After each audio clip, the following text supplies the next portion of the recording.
आम आदमी पार्टी कार्यकर्ताओं ने चीन के राष्ट्रपति जिनपिंग का पुतला फूंका। मुरादाबाद के डबल फाटक पर आम आदमी कार्यकर्ताओं ने काफी संख्या में इकट्ठा होकर चीन के राष्ट्रपति जिनपिंग का पुतला फूंककर गुस्से का इजहार किया, क्योंकि सन 1972 में जब चीन और हिंदुस्तान का आमना सामना हुआ तो चीनी सैनिकों ने हिंदी चीनी भाई भाई के नारे लगाकर मामले को निपटा दिया।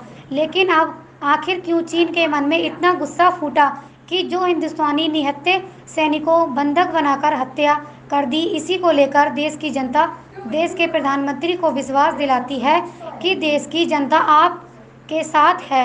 हिंदुस्तान मुंह तोड़ जवाब दे, अगर जरूरत पड़ी तो हम अपने देश के लिए अपने खून का एक एक कतरा देने को तैयार हैं, क्योंकि हम जिस मिट्टी में जन्मे हैं उसी मिट्टी में मिटने को तैयार हैं। विरोध करने में जिला अध्यक्ष एडवोकेट जावेद आलम, रविंद्रनाथ भाटिया, असलम मलिक, जाविर हुसैन, अविद, अब्दुल समद, जावेद रशीद आदि लोग सम्मिलित रहे।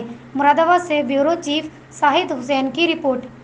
क्या नाम है आपका? मेरा नाम जावेद आलम है और मैं आम आदमी पार्टी का जिला अध्यक्ष हूँ यूथ विंग का, मुरादाबाद ज़िले से। अच्छा, ये जो आपने पुतला फूंका तो क्या विरोध किया? पुतला फूंकने का जो हमारा उद्देश्य था वो ये अपने गुस्से का इजहार करना था। जैसे कि सभी जानते हैं और मौजूदा हालात सबक लेने के हैं और एक दूसरे का हाथ थाम कर इस देश को मजबूत करने के हैं कि हमारा पड़ोसी जो बहुत बार हमें अपने भाई होने का एहसास कराता है और हमारे देश की जब उस देश का राष्ट्रपति यात्रा करता है तो कहता है कि हम कंधे से कंधा मिलाकर विकास दर आपके आगे बढ़ाने में सहयोग करेंगे, लेकिन वो हमारे पीठ पीछे ऐसे साजिशें करता है। हमारे जो देश है, हमारा अखंड भारत है, इसको टुकड़े करने की साजिश चलता है। और हाल ही में अभी जैसा आपके सामने देखने में आया है कि हमारे देश के एक बहुत बड़े भूखंड पे चाइना ने कब्जा करने का प्रयास किया है और हमारे निहत्थे सैनिकों को उसने बहुत बुरी तरीके से निर्मम हत्या की है, जो कि हमारे देशवासियों के लिए और हम सभी के लिए सबक लेना है कि हम ऐसे देश से ना कोई संबंध रखेंगे और जो चीनी सामान हमारे देश में आयात होता है उसका बहिष्कार करेंगे।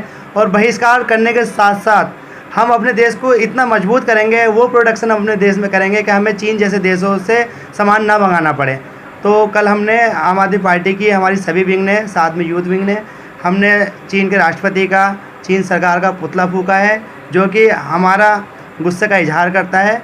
और साथ ही हम भारत सरकार को विश्वास दिलाते हैं कि मुश्किल की इस घड़ी में और ड्रैगन से निपटने के लिए पूरा देश, सभी पार्टियां हम सरकार के साथ हैं और हम ईंट का जवाब पत्थर से देने के लिए बिल्कुल पूरी तरीके से तैयार हैं। क्या आपका मानना है कि आपका पुतला का इस पर कोई असर होगा? पुतला फूंकने से कम हम इतना तो कर सकते हैं, हम बॉर्डर पे जाकर लड़ नहीं रहे, लेकिन हम बॉर्डर पे लड़ रहे हैं सैनिकों को आत्मविश्वास में, और हम उन्हें ये विश्वास भी दिला सकते हैं कि हम तुम्हारे साथ हैं, पूरा देश उनके साथ है।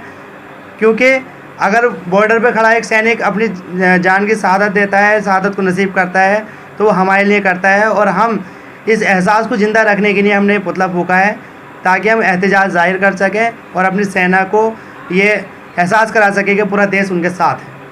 अच्छा, कुछ लोग बिना हथियार के बॉर्डर पे गए, फौजी वहाँ पे जाकर उन शहीद हो गए, उनके बारे में क्या कहना? बिना हथियारों का जो मामला है, वहाँ एक संधि हो रखी है, पहले संधि हुई थी जिसमें ये नियम है कि हम बिना हथियारों के जाएंगे। लेकिन चीन ने नापाक साजिश की कि हमारे जो सैनिक थे उन्होंने उस संधि का पालन किया और उन्हें हत्या बातचीत करने के लिए गए, लेकिन चीन ने वही पीठ में खंजर घोंपने वाला काम किया और धोखे से हमारे सैनिकों को बंधक बना लिया और कुछ सैनिकों की निर्मम तरीके से हत्या कर दी।